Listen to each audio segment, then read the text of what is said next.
Ada yang pernah ke tanah suci, kalau tawaf sentuh sama perempuan, baku takbrak, masuk lagi berwudu. Keluar tabrakan, masuk lagi berwudu.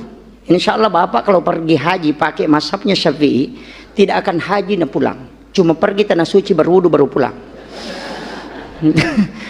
Kan begitu, karena tidak bisa dipakai karena keadaannya. Makanya mazhab ini datang bukan membuat masalah dalam agama, tapi membuat jalan-jalan yang bisa dilewati ketika menghadapi masalah.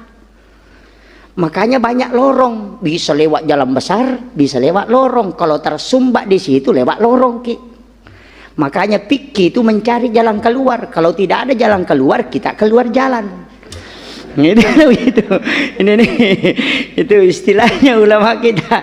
Ini penting saya sampaikan. Makanya ulama-ulama kita itu kan tidak pernah permasalahkan kalau berbeda fikih, berbeda pendapat. Imam Syafi'i tidak pernah mengharamkan Imam Malik, tidak pernah mengatakan oh itu kafir, itu bidah, tidak pernah. Padahal dia murid dengan guru, tidak pernah. Berbeda pendapat tidak masalah, karena fikih itu begitu, Pak.